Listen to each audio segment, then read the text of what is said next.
las afueras de Ciudad de México, en un barrio residencial de Coyoacán, donde las casas coloniales se erguían con techos de teja roja y jardines adornados con bugambillas vibrantes que trepaban por las fachadas como venas de color. En la piel de la ciudad vivía Juan Ramírez. Como empresario exitoso en el sector tecnológico, Juan había forjado un imperio modesto pero sólido, enfocado en el desarrollo de software para pequeñas y medianas empresas locales que luchaban por adaptarse al mundo digital. A sus 40 años, Juan encarnaba el ideal del hombre mexicano contemporáneo, disciplinado, ambicioso y proveedor incansable, siempre con un ojo en el futuro mientras honraba las raíces de su herencia. Su rutina diaria comenzaba al amanecer con una carrera por las calles empedradas donde el eco de sus zapatillas se mezclaba con el canto de los gallos y el aroma de pan fresco de las panaderías vecinas, seguida de negociaciones precisas en su oficina minimalista decorada con pósters de innovadores mexicanos como Guillermo González Camarena, inventor de la televisión a color, y culminaba con el regreso a casa para compartir momentos con su familia, momentos que él valoraba como el verdadero éxito de su vida. Su esposa María, una maestra de primaria de 38 años, representaba el equilibrio perfecto en su vida, un contrapunto sereno a su ambición constante.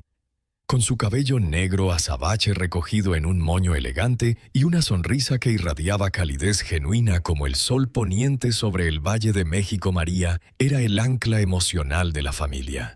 Dedicaba sus días a educar niños en una escuela pública cercana, inculcando valores de respeto y perseverancia con lecciones inspiradas en héroes nacionales como Sor Juana Inés de la Cruz o Benito Juárez, y sus noches a preparar comidas tradicionales que llenaban la casa con aromas reconfortantes, tamales envueltos en hojas de maíz con rellenos de mole o chile mole poblano espeso y aromático, que cocinaba con recetas heredadas de su abuela poblana, o enchiladas verdes picantes pero equilibradas con crema y queso fresco. Juntos criaban a su hija Sofía, una niña de 8 años, con ojos curiosos como los de su madre, y una risa contagiosa que resonaba como campanillas en el viento, llenando cada rincón de la casa con alegría inocente. Sofía era el centro de su universo. Sus dibujos infantiles inspirados en leyendas mexicanas como La Llorona o El Día de los Muertos, con calaveras coloridas y ofrendas de cempasúchil, adornaban la nevera como trofeos de inocencia, recordatorios constantes de la pureza que Juan y María juraban proteger a toda costa. El hogar de los Ramírez era el epítome del sueño mexicano en la década de 2020, fines de semana, paseando por el Parque Chapultepec, donde Sofía corría entre árboles centenarios y vendedores ambulantes ofreciendo elotes asados, mientras Juan compartía anécdotas de su juventud en un pueblo de Jalisco, donde aprendió el valor del trabajo duro en los campos de agave. Celebraciones familiares con piñatas en cumpleaños llenas de dulces y risas, y posadas en Navidad donde cantaban villancicos y compartían ponche caliente con frutas. Y noches tranquilas en el sofá viendo películas como Coco, que reforzaban sus lazos culturales, enseñando a Sofía sobre el respeto a los ancestros y la importancia de la familia. Juan se sentía invencible, como si las montañas que rodeaban la ciudad, el Popocatépetl y el Iztaccíhuatl con sus leyendas de amor eterno, lo protegieran de cualquier tormenta, un escudo natural contra las incertidumbres de la vida urbana. «Tenemos todo lo que necesitamos», solía decir a María durante cenas a la luz de velas, besando su mano con ternura mientras el aroma de las tortillas recién hechas flotaba en el aire. Sin embargo, la estabilidad aparente ocultaba grietas sutiles imperceptibles a primera vista, pero profundas en su esencia. Juan, en su afán por el éxito, a veces se sentía atrapado en la rutina, un ciclo interminable de reuniones virtuales y deadlines que lo alejaban de los sueños de juventud. Recordaba su juventud cuando soñaba con aventuras en playas de Cancún, sintiendo la arena blanca bajo sus pies y el mar Caribe lamiendo sus tobillos, o exploraciones en ruinas mayas en Yucatán, tocando piedras antiguas que contaban historias de civilizaciones perdidas, pero la responsabilidad lo había anclado firmemente a su vida actual con hipotecas, colegiaturas y expectativas sociales. María, por su parte, lidiaba con el estrés de la enseñanza en un sistema educativo sobrecargado donde clases abarrotadas y recursos limitados la agotaban, anhelando más tiempo para pintar su pasión olvidada que practicaba en secreto en un rincón del ático, creando lienzos inspirados en Frida Kahlo con colores vibrantes que reflejaban su alma resiliente. Sofía, ajena a todo, representaba la pureza que ambos deseaban preservar, pero incluso ella sentía las tensiones sutiles, preguntando a veces por qué papá parecía distraído durante las cenas. Un viernes por la tarde de agosto de 2025, María anunció su plan con una sonrisa cansada pero amorosa. «Iré a visitar a mi madre en Puebla con Sofía. Será solo el fin de semana, mi amor. Tú mereces un descanso. Has estado trabajando sin parar en ese nuevo contrato con la empresa de Guadalajara, lidiando con esas llamadas interminables y correos a medianoche». Juan asintió abrazándola con afecto, sintiendo el calor de su cuerpo contra el suyo, un recordatorio de la estabilidad que tanto valoraba. «Vayan con cuidado, las extrañaré», respondió besándola en la frente.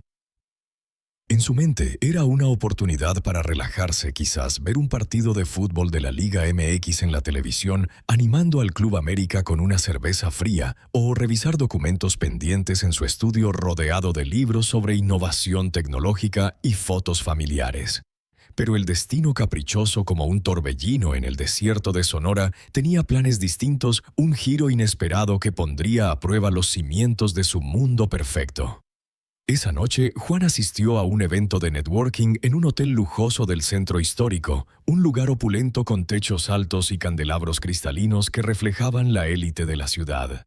El salón estaba iluminado con luces LED brillantes, y el aire se llenaba de conversaciones sobre innovación digital, fusiones empresariales y el impacto de la inteligencia artificial en la economía mexicana, con risas forzadas y apretones de manos estratégicos. Copas de tequila reposado fluían libremente, acompañadas de botanas como guacamole fresco con totopos crujientes y tacos al pastor con piña asada, sabores que evocaban las raíces humildes de Juan. Allí, en medio del bullicio de trajes elegantes y perfumes caros, Juan conoció a Isabela López, una diseñadora gráfica independiente de 32 años, con una presencia magnética que capturaba miradas como una flor exótica en un jardín urbano. Isabela, con su vestido rojo ceñido que acentuaba su figura curvilínea y su piel morena iluminada por maquillaje sutil, extendió la mano con confianza, sus uñas pintadas de un rojo intenso que coincidía con su atuendo. «Soy Isabela López, especializada en branding para startups. ¿Y usted?», preguntó con una voz suave pero firme, con un acento que delataba raíces en Veracruz, un toque costero que añadía exotismo a su presencia. Conversaron animadamente sobre arte digital inspirado en muralistas como Diego Rivera, cuyas obras en el Palacio Nacional hablaban de la historia mexicana, sobre cómo la tecnología transformaba el mundo creativo en México, permitiendo a artistas independientes competir con grandes agencias, y sobre desafíos de ser independiente en un mercado competitivo donde el freelancing significaba noches en vela editando diseños en software como Adobe Illustrator.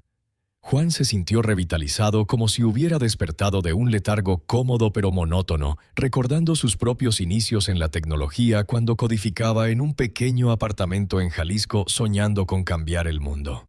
«Es refrescante hablar con alguien que entiende la pasión por el diseño», comentó él riendo ante una anécdota de Isabela sobre un cliente exigente que pedía revisiones interminables, recordándole sus propias batallas con inversores caprichosos. La atracción fue inmediata, impulsada por el alcohol y la soledad temporal, un vacío que Juan no había notado hasta ese momento. Al final de la noche, con la música de fondo de un mariachi moderno fusionado con beats electrónicos, Isabela susurró: «Ven a mi apartamento en Polanco, tengo un portafolio que te encantará ver, con diseños que capturan el espíritu de México contemporáneo». Juan dudó por un momento, evocando el rostro de María y la risa de Sofía, un flash de culpa que atravesó su mente como un relámpago. Pero la tentación, como una serpiente en el Edén, lo venció, prometiendo un escape de la rutina que lo asfixiaba. Fue una noche de pasión intensa, un escape efímero de la realidad, con cuerpos entrelazados en sábanas suaves y el sonido distante del tráfico nocturno. Al amanecer, Juan se vistió apresuradamente ajustando su corbata con manos temblorosas, el sol filtrándose por las cortinas y revelando el desorden de la habitación. «Esto fue solo una aventura pasajera, Isabela. Tengo una familia», dijo con voz firme pero interna, sintiendo ya el peso de la remorse. Ella asintió, pero en sus ojos oscuros brillaba un anhelo profundo, un vacío que Juan en su arrogancia no percibió, un presagio de la tormenta que se avecinaba. Capítulo 2. El inicio de la obsesión. De regreso a casa, el sábado por la mañana, Juan intentó borrar el recuerdo de la noche anterior con una determinación casi desesperada, como si pudiera lavar no solo su cuerpo, sino también su conciencia. Se duchó largamente, dejando que el agua caliente lavara su piel como un ritual de purificación ancestral, similar a los baños temazcal que sus abuelos en Jalisco describían como curas para el alma. Pero la culpa persistía como una mancha indeleble, un tatuaje invisible que ardía bajo su epidermis.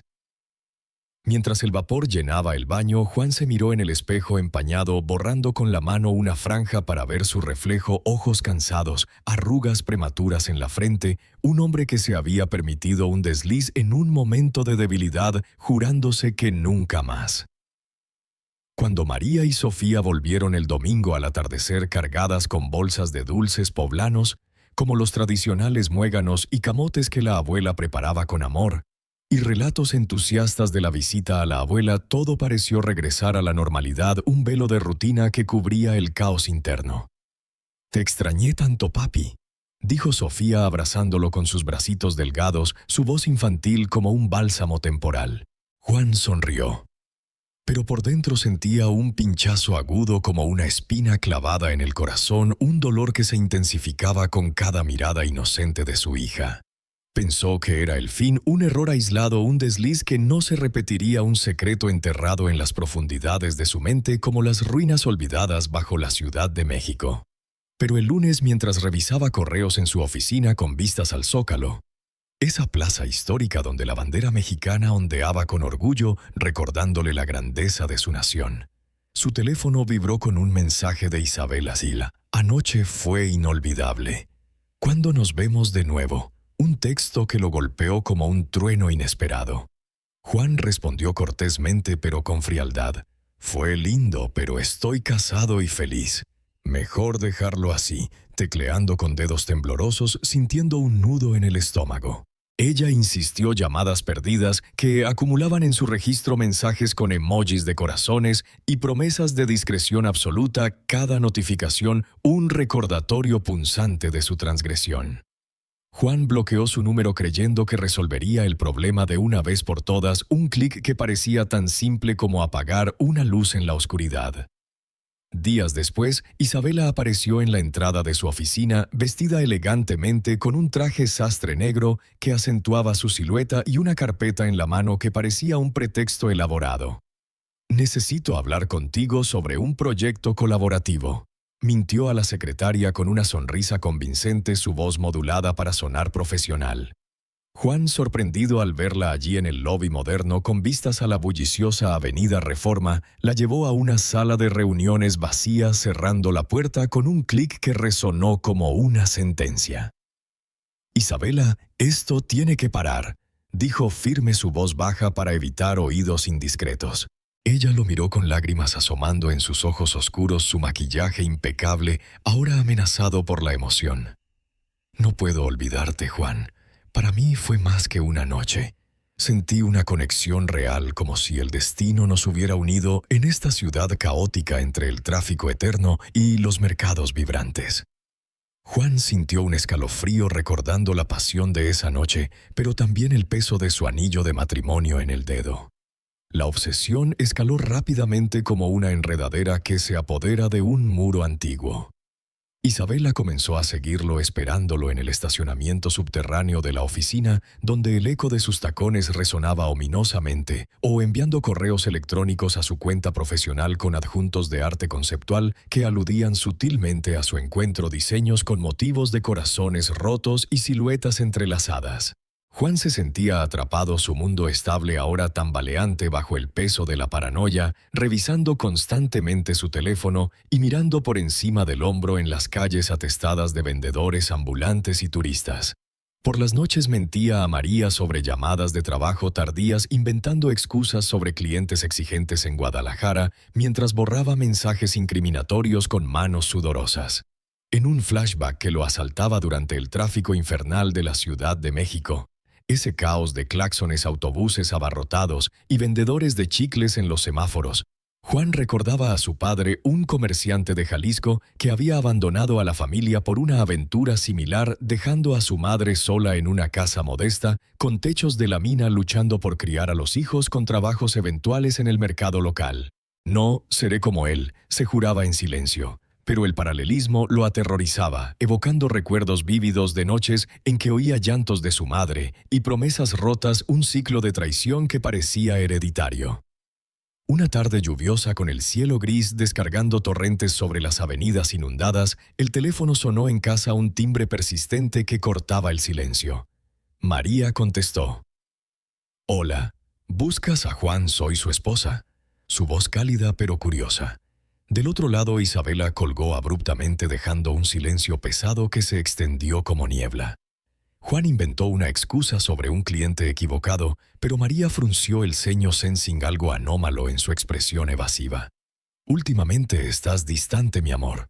¿Todo bien en el trabajo? ¿O hay algo más que me ocultas?», preguntó con una mezcla de preocupación y sospecha, sentándose a su lado en el sofá donde solían ver telenovelas juntos.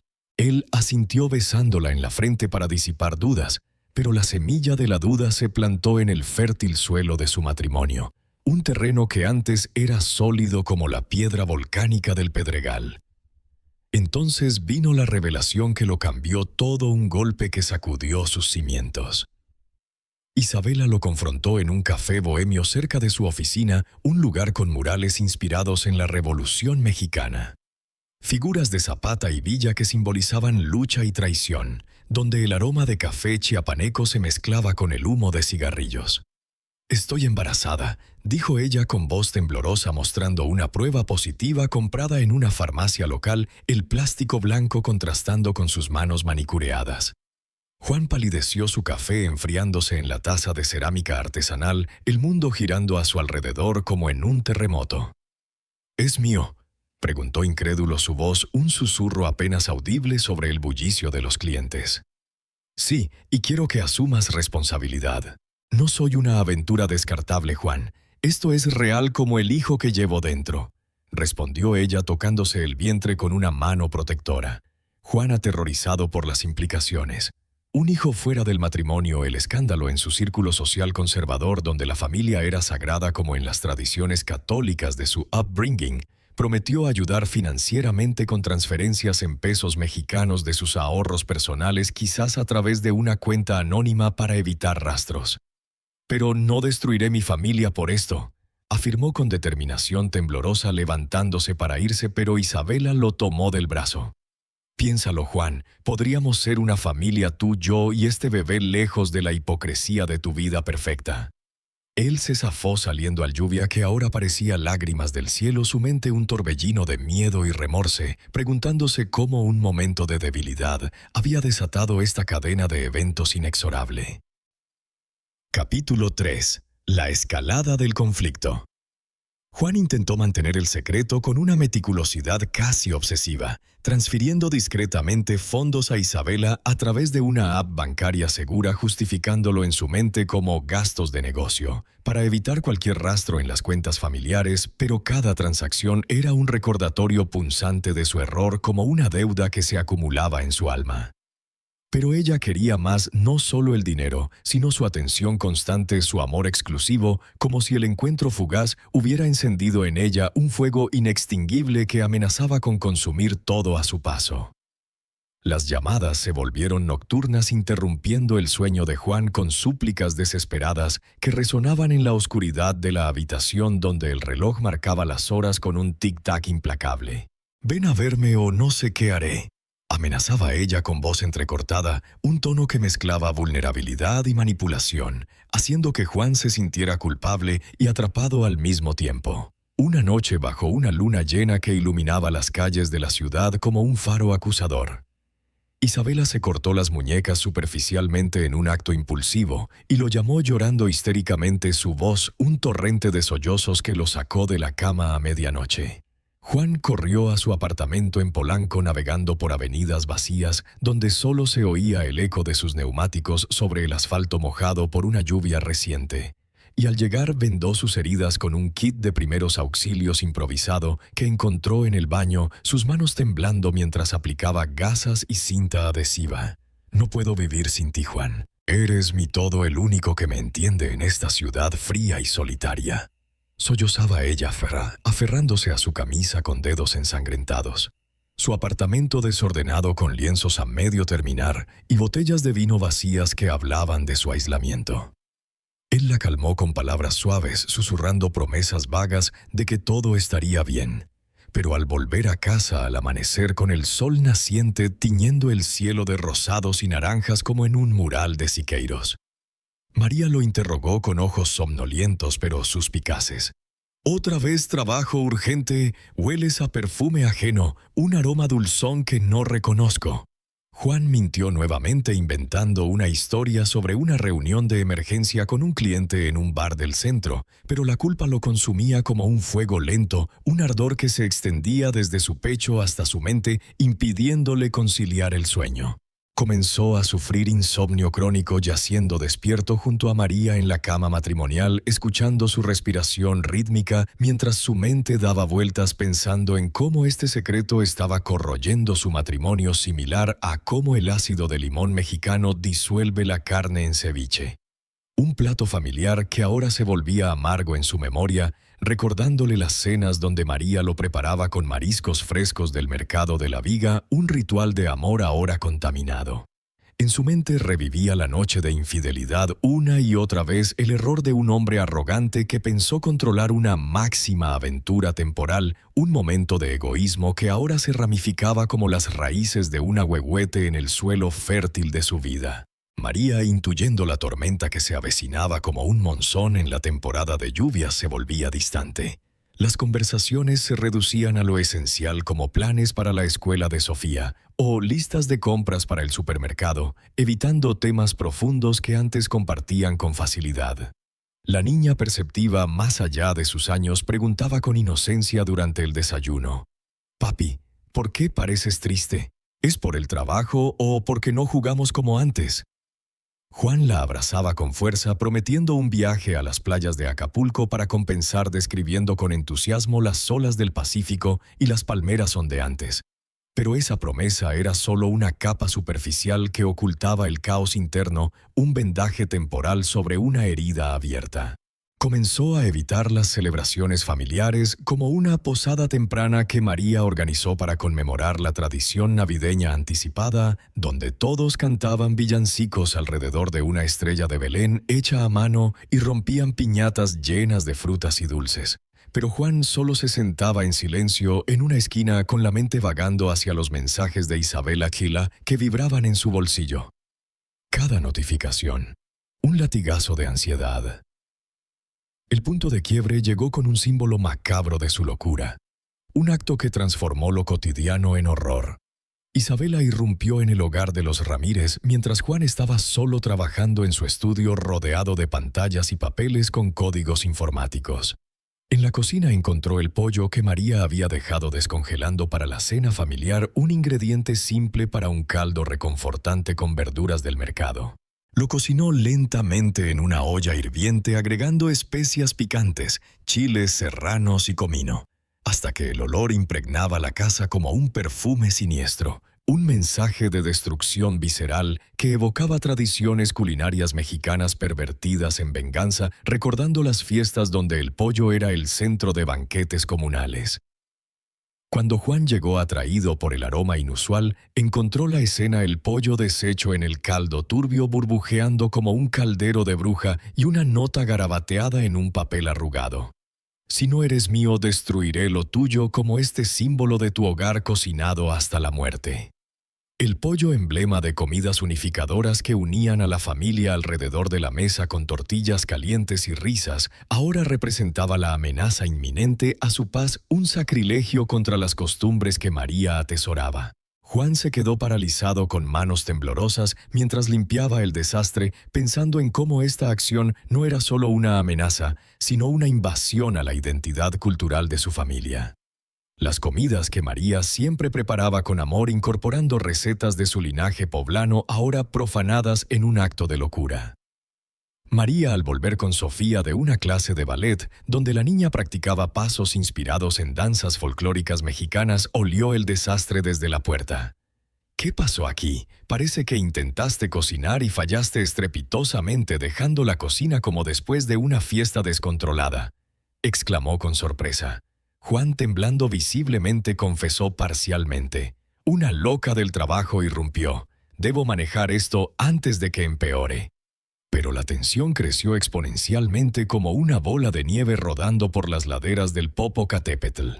Isabela escaló sus acciones llamadas anónimas a María, insinuando la infidelidad con detalles velados como «Él tiene un secreto que deberías saber relacionado con una noche en Polanco bajo luces neón y promesas rotas». María comenzó a revisar el teléfono de Juan en momentos de descuido, lo que llevó a pequeñas discusiones donde preguntaba con voz temblorosa: «¿Qué me ocultas? ¿Por qué estás siempre tenso, como si cargaras el peso del mundo?». Juan evadía las preguntas, cambiando de tema a algo trivial como el clima o el próximo partido de fútbol, pero cada mentira profundizaba la brecha, recordándole el consejo de su madre en una llamada telefónica reciente. «La familia es un tesoro, hijo, no dejes que un momento la destruya como pasó con tu padre». Luego vino el horror máximo. Isabela secuestró brevemente a Sofía a la salida de la escuela, llevándola a un parque cercano donde los niños jugaban bajo árboles centenarios similares a los del Chapultepec y devolviéndola con una nota metida en su mochila: «Podría ser mía también si Juan lo permite, un niño que compartamos en secreto». Sofía regresó a casa temblando, relatando con voz infantil: «Una señora extraña dijo que conocía a papi y me llevó a jugar, pero tenía ojos tristes y me dio miedo». María, histérica al descubrirlo mientras revisaba la mochila de Sofía, confrontó a Juan en la sala de estar con Sofía, escondida en su habitación, escuchando a hurtadillas. «Dime la verdad, o me voy con la niña a Puebla para siempre, lejos de esta pesadilla», exigió con lágrimas rodando por sus mejillas. Juan, roto por dentro, se derrumbó en el sofá y confesó toda la noche en el hotel, con detalles que quemaban al decirlos el embarazo inesperado, la obsesión creciente que lo había envuelto como una telaraña. María lloró, golpeándolo en el pecho con puños cerrados, su voz un lamento: «¿Cómo pudiste traicionarnos por una aventura barata que destruye todo lo que hemos construido?». La familia se fracturó en ese instante, con grietas visibles como las de un sismo en la capital, un temblor emocional que sacudía los cimientos de su hogar. Juan se arrodilló suplicando perdón con voz entrecortada. «Por favor, María, fue un error, un momento de estupidez. Te amo, amo a Sofía, haré lo que sea para arreglarlo». Pero María lo apartó diciendo: «Has convertido este hogar en un infierno. Necesito tiempo para pensar, para decidir si puedo perdonar esta traición». Los días siguientes la atmósfera en la casa era opresiva, con silencios pesados durante las comidas y Sofía preguntando constantemente: «Mamá y papi están enojados, es por mí». Juan tenía que explicar vagamente, asegurándole que no era su culpa, mientras Isabela continuaba enviando mensajes amenazantes como: «Le contaré todo a tu esposa si no vienes y verás cómo tu mundo perfecto se desmorona como un castillo de arena». Capítulo 4. El conflicto interno. Juan se sumió en una desesperación profunda que lo envolvía como una niebla espesa en las mañanas frías del Valle de México, su arquetipo de hombre caído, manifestándose en plenitud de la pasión inicial. Un fuego efímero que lo había cegado en esa noche fatídica, a la remorse abrasadora que quemaba sus noches, luego al miedo paralizante que lo dejaba inmóvil en la cama, y finalmente a la hopelessness absoluta, un vacío que lo hacía cuestionar el sentido de su existencia construida con tanto esfuerzo. En momentos de soledad, como cuando se sentaba en su estudio rodeado de pantallas apagadas y fotos familiares que ahora le parecían acusadoras flashbacks, lo transportaban a su infancia en Jalisco, donde vio a su padre abandonar el hogar por una mujer en el mercado local de Guadalajara. Una escena vívida de maletas apresuradas y llantos ahogados, dejando a su madre en pobreza emocional y financiera trabajando como costurera en un taller oscuro para mantener a la familia. No seré como él, se repetía Juan como un mantra, pero el ciclo parecía inevitable, un patrón hereditario que lo aterrorizaba, evocando recuerdos específicos como aquella Navidad, sin posada, donde su madre lloraba en silencio mientras preparaba tamales solos para él y sus hermanos, un contraste doloroso con las fiestas alegres de sus amigos. Comenzó a asistir a sesiones de terapia personal en secreto, acudiendo a una clínica discreta en el centro de la ciudad, disfrazando las visitas como reuniones de negocio para no alertar a María, donde el doctor, un hombre mayor con acento regiomontano y gafas gruesas, preguntaba con empatía: ¿Cómo te sientes al ver que este secreto te destruye por dentro, Juan? ¿Qué emociones surgen cuando piensas en tu familia? Juan confesaba con voz quebrada: como un monstruo, doctor. Pensé que podía controlarlo, que era solo un desliz sin consecuencias, pero ahora todo se derrumba a mi alrededor como un edificio en un sismo y no sé cómo detenerlo. Estas sesiones le ayudaban a reconocer su arrogancia, desentrañando capas de autoengaño donde admitía que su éxito profesional lo había hecho creerse invencible, pero también aumentaban la carga emocional, ya que tenía que ocultar incluso esto a María, agregando otra capa de mentiras a su ya pesada carga, y salía de ellas exhausto, caminando por las calles empedradas de Coyoacán, reflexionando sobre cómo su vida se había convertido en un laberinto de engaños. Isabela, encarnando la mujer abandonada, con una intensidad trágica, evolucionaba de seductora a carismática. Esa versión inicial que lo había cautivado con su risa fácil y ojos profundos, a obsesiva incontrolable, una transformación que lo aterrorizaba en cada encuentro. Su trastorno de personalidad borderline se insinuaba en acciones impulsivas como cambios de humor repentinos durante sus llamadas, en la necesidad patológica de control y validación que la impulsaba a exigir pruebas constantes de su amor. Llamaba a Juan en horarios impredecibles en la madrugada, cuando el silencio de la casa amplificaba el ringtone, o durante el día en su oficina, interrumpiendo reuniones con mensajes urgentes. Si no vienes, me mato de verdad esta vez, Juan. No soporto esta soledad que me ahoga.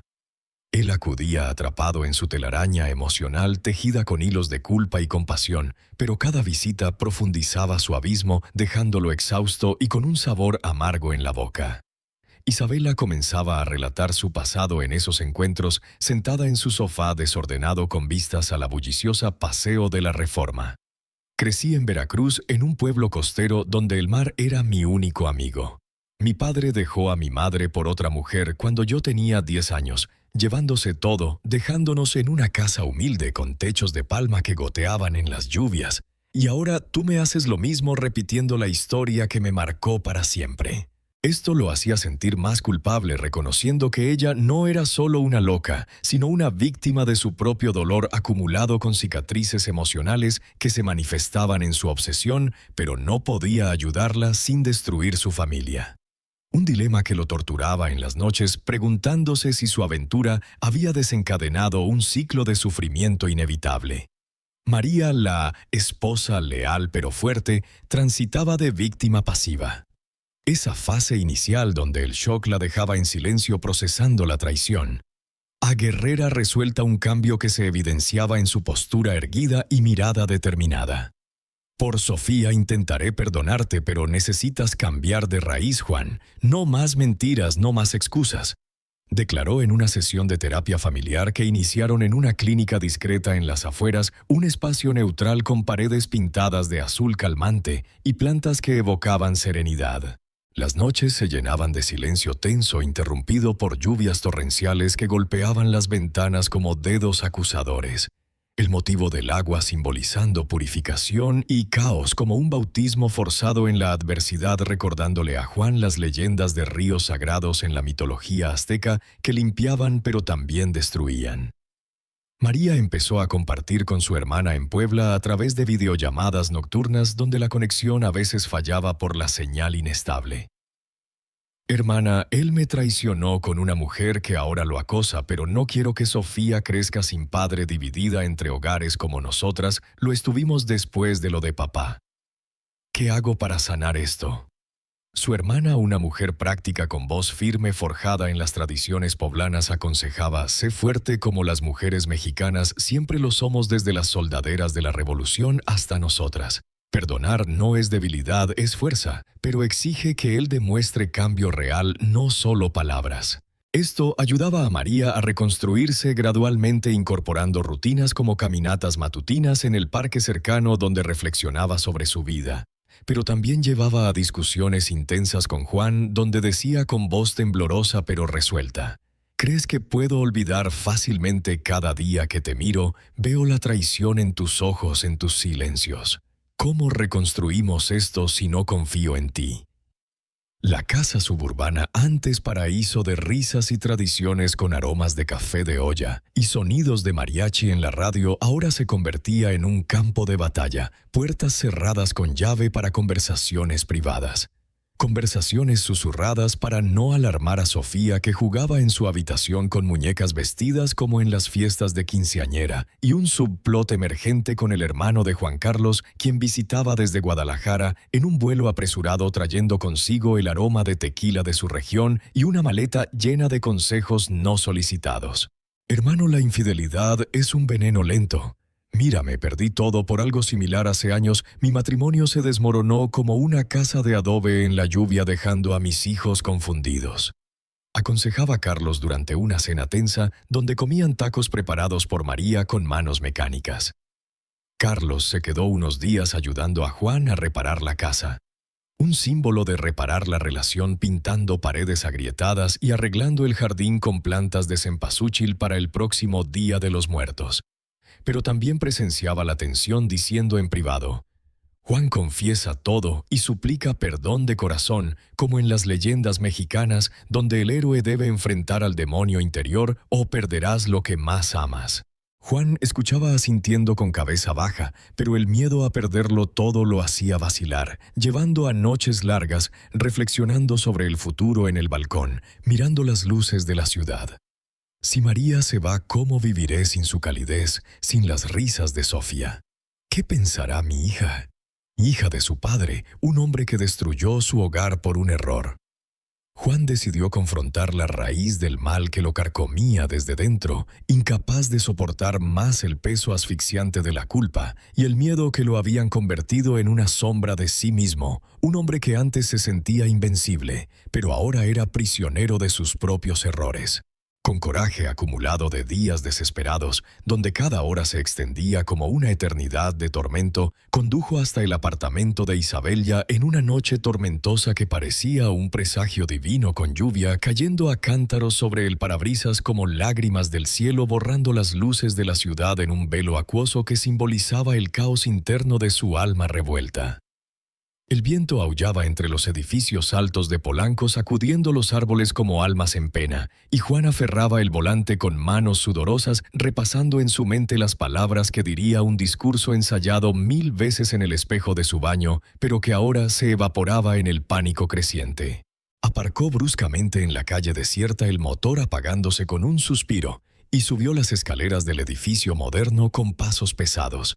Cada peldaño un eco de su determinación frágil, recordando las leyendas mexicanas de héroes que enfrentaban demonios en noches oscuras, como los cuentos de La Llorona que su madre le narraba para advertirle sobre las consecuencias del pecado.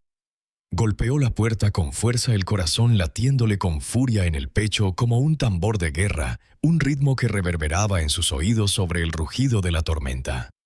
«Abre, Isabela, tenemos que hablar», gritó su voz ronca por la tensión acumulada. Cuando ella abrió su rostro pálido bajo la luz tenue del pasillo, con ojeras profundas que hablaban de noches insomnes y un vestido suelto que colgaba de su figura delgada, Juan irrumpió sin esperar invitación. «Deja a mi familia en paz. Esto termina aquí. Esta locura que has desatado debe parar antes de que destruya todo», dijo con voz firme pero temblorosa, cerrando la puerta detrás de él con un portazo que hizo vibrar las paredes. Isabela, furiosa y desquiciada con ojos inyectados en sangre, que brillaban con una mezcla de rabia y desesperación, sacó un cuchillo de cocina del mostrador cercano, la hoja afilada brillando bajo un relámpago que iluminó la habitación a través de la ventana, un destello que parecía un juicio divino. «Si no eres mío, nadie lo será. Me has usado y descartado como basura, pero yo no soy como las otras», gritó con voz histérica lanzándose hacia él con una fuerza inesperada impulsada por la adrenalina de su obsesión. La lucha fue feroz en el apartamento estrecho, un espacio que antes parecía acogedor con sus pósters de arte veracruzano y velas aromáticas ahora convertidos en un campo de batalla caótico. Isabela blandía el cuchillo con movimientos erráticos, rasgando la manga de Juan y cortando su piel, haciendo que la sangre comenzara a fluir en un hilo cálido que manchaba su camisa, un dolor agudo que lo sacó de su trance. Él esquivaba los ataques empujándola contra la pared, donde un cuadro de Frida Kahlo cayó al suelo con un estrépito, los vidrios rompiéndose como símbolo del colapso de ilusiones y vidas rotas. «Detente, Isabela. Te estás destruyendo a ti misma. Esto no es amor, es locura», suplicaba Juan entre jadeos, intentando razonar mientras forcejeaban. Pero ella no escuchaba, con ojos enrojecidos por la ira y el dolor acumulado, mordiéndolo en el hombro con saña, un mordisco que lo hizo gritar de agonía mientras el sabor metálico de la sangre llenaba su boca. Pero no soltó su agarre, empujándola hacia el baño con toda su fuerza, tropezando sobre alfombras desordenadas y libros de diseño gráfico esparcidos. «¿Me amas? ¿Por qué me haces esto? Prometiste que sería diferente», lloraba ella con voz quebrada mezclada con truenos que retumbaban fuera, un eco de la tormenta interna que los consumía a ambos. Juan, con lágrimas rodando por su rostro, por culpa y miedo, un torrente salado que se mezclaba con el sudor, la sumergió en la tina llena de agua fría que ella había preparado para un baño, salpicaduras como la lluvia afuera que empapaban el piso y sus ropas. «¿Por qué, Juan? ¿Por qué me abandonas como todos los demás?», jadeaba ella mientras se debatía, sus uñas arañando sus brazos, dejando surcos rojos que ardían como fuego. Juan la mantenía abajo pensando en Sofía y María para ganar fuerza, evocando imágenes de su hija riendo en el parque y su esposa cocinando con amor, recuerdos que lo impulsaban a terminar con esta pesadilla. Finalmente, su cuerpo se inmovilizó, burbujas subiendo a la superficie como almas liberadas, y Juan la soltó jadeando, temblando por el shock y el agotamiento, cayendo de rodillas junto a la tina, el agua derramándose como un río de lágrimas. Se dejó caer al suelo sollozando incontrolablemente. «Dios mío, ¿qué he hecho? ¿En qué me he convertido?», un lamento que se mezclaba con el rugido de la lluvia, cuestionando su humanidad en ese momento de oscuridad absoluta. Antes de llamar a la policía, comprobó su pulso con dedos temblorosos, sintiendo el silencio de su cuello, creyendo que el nightmare había terminado por fin, pero la remorse lo carcomía como un ácido. «Esto es mi culpa», desde esa decisión impulsiva en el hotel, un momento de debilidad que ha costado vidas. De vuelta a casa, conduciendo bajo la tormenta que ahora parecía ceder con el parabrisas, empañado por su respiración agitada, abrazó a María y Sofía con lágrimas al llegar, el cuerpo lleno de heridas que sangraban y dolían como recordatorios físicos de su pecado. «Se acabó. Estamos a salvo, la pesadilla terminó», susurró con voz ronca, cayendo en el sofá exhausto, pero María lo miró con ojos mixtos de miedo y compasión, tocando sus heridas con gentileza. «¿Mataste a alguien?». «¿Qué pasó exactamente, Juan? Dime la verdad, por favor». Juan lo contó todo con detalles dolorosos, reviviendo la lucha en palabras que salían entre sollozos, y esperaron a la policía para el interrogatorio sentados en la sala con Sofía, acurrucada entre ellos, la niña preguntando inocentemente: «¿La señora mala se fue para siempre?». Pero la noche siguiente, bajo un cielo claro que contrastaba con la tormenta anterior, Isabela resurgió como un fantasma vengador de las leyendas folclóricas mexicanas. Había fingido su muerte con astucia, escapando por una ventana trasera, mientras Juan llamaba a las autoridades, el cuerpo empapado por el agua, pero vivo, con odio renovado, un rencor que la impulsaba a vengarse. Irrumpió en la casa de los Ramírez por la puerta trasera que Juan había olvidado cerrar con llave, con el cuchillo aún en mano. el mismo que usó antes ahora manchado de su propia sangre fingida, el rostro distorsionado bajo la luz de la luna que filtraba por las cortinas un espectro pálido con ojos llameantes. «Me lo quitaste todo, pero no me iré sin llevarme lo que es mío», gritó al abalanzarse en la cocina donde María preparaba leche caliente para Sofía en una olla sobre la estufa, el aroma de canela y vainilla ahora contaminado por el terror. María chilló con horror, dejando caer la taza que se rompió en el piso como un augurio.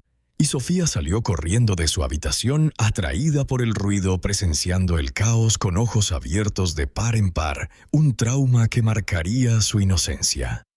La familia luchó unida en un frenesí de supervivencia. Juan se lanzó hacia Isabela, desarmándola parcialmente al torcer su muñeca, pero ella lo apuñaló en el brazo más profundo, sangre brotando en un chorro caliente que salpicó el piso de azulejos, el dolor haciéndolo caer de rodillas con un gemido ahogado.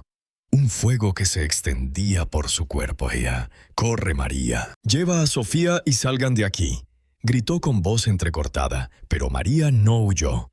Empujó a Isabela con fuerza materna, las dos mujeres forcejeando en un torbellino de golpes y arañazos, Isabela arañando el rostro de María con uñas afiladas, dejando marcas rojas que sangraban, gritando con voz enloquecida. «Él es mío, tú eres solo un obstáculo en mi camino, una esposa falsa que no lo merece». Sofía lloraba desde la esquina de la cocina, acurrucada detrás de la mesa. «Mamá, papi, por favor, paren», su voz infantil. Un lamento que cortaba el aire como un cuchillo. Juan se levantó, ignorando el dolor lancinante en su brazo, usando toda su fuerza para empujar a Isabela contra la pared donde un calendario con fechas de fiestas mexicanas cayó. Pero ella se levantó con resiliencia demoníaca, blandiendo el cuchillo hacia Sofía con una sonrisa torcida. «Si no puedo tenerlo, nadie lo hará, empezando por tu preciosa hija». En un acto de coraje primal instintivo como el de una leona protegiendo a su cría, María tomó la pistola que Juan guardaba en un cajón alto de la cocina. Un legado de la inseguridad urbana en México, comprada después de un asalto en el barrio años atrás. Con manos temblorosas pero decididas, el metal frío contra su palma sudada. «Detente o disparo». «No te acerques a mi hija», advirtió María con voz quebrada pero firme, apuntando con pulso inestable. Isabela rió maníacamente, un sonido escalofriante que resonaba en la cocina. «Dispara, entonces él te odiará para siempre, sabiendo que mataste a la madre de su hijo no nacido». María, con lágrimas nublando su visión, pero el amor por su familia dándole claridad, disparó 2 veces el eco como truenos que retumbaban en la casa. Isabela cayendo al suelo inmóvil, su sangre manchando el piso como un sacrificio trágico en un altar profanado, un charco rojo que se extendía como el río Lerma en crecida. Juan abrazó a María inmediatamente, ambos llorando en un abrazo apretado, Sofía corriendo a sus pies y aferrándose a sus piernas con sollozos. La policía llegó pronto, alertada por vecinos que oyeron los disparos, registrando la escena como defensa propia legítima, pero la atmósfera de la casa ahora estaba cargada de hauntings. Un silencio pesado que perduraría, con Juan susurrando entre lágrimas. «Lo terminamos, pero el precio fue demasiado alto. ¿Cómo viviremos con esto en nuestras almas?». La policía investigó exhaustivamente la escena en la casa de los Ramírez, un proceso que se extendió por varias semanas y que transformó su hogar en un sitio de evidencia temporal, con agentes tomando fotografías de la sangre en el piso de la cocina. Un charco que había sido limpiado apresuradamente pero que dejaba manchas fantasmales en los azulejos. Recolectando declaraciones detalladas de Juan, María y hasta de Sofía, quien relataba con voz temblorosa su terror esa noche, y analizando los mensajes amenazantes en el teléfono de Juan como prueba irrefutable de acoso. El veredicto llegó finalmente en una audiencia formal en una comisaría local, donde un oficial con uniforme impecable y acento capitalino concluyó que se trataba de defensa propia legítima, respaldada por evidencias de acoso y amenazas que incluían grabaciones de llamadas, correos electrónicos obsesivos y testimonios de vecinos que habían oído los gritos, un cierre legal que liberó a la familia de cargos, pero no de la sombra emocional que persistía como un velo sobre sus días. La familia sobrevivió físicamente pero marcada por cicatrices indelebles que se manifestaban en formas sutiles. Juan con una herida en el brazo que dolía en días lluviosos recordándole la lucha.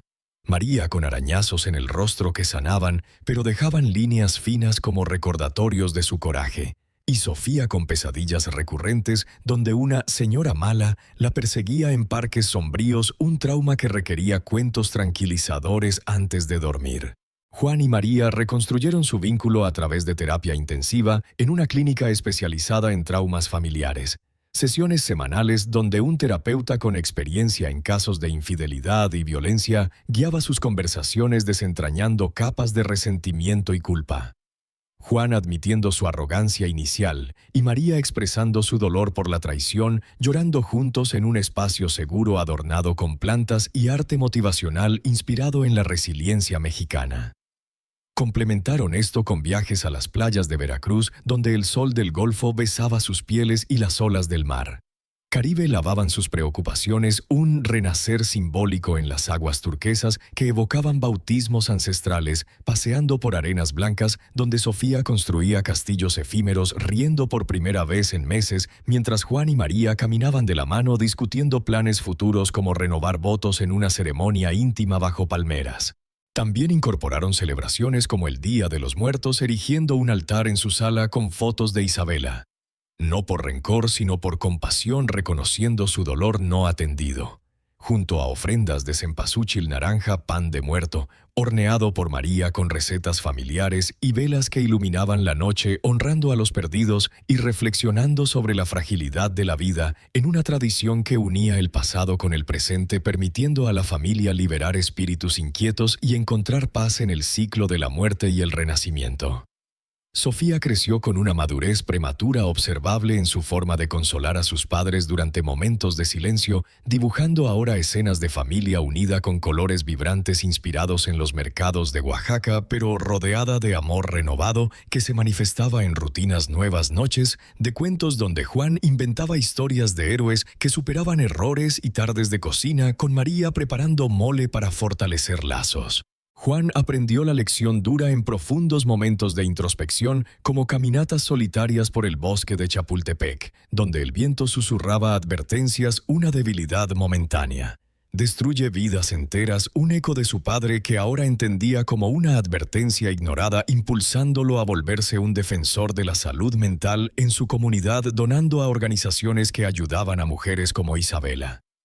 Isabela representaba la soledad profunda y los desórdenes mentales no atendidos en una sociedad mexicana que a menudo ignora la salud emocional, priorizando el trabajo y la apariencia sobre el bienestar interno, un reflejo trágico de miles que sufren en silencio en ciudades abarrotadas como la capital donde el estigma impide buscar ayuda.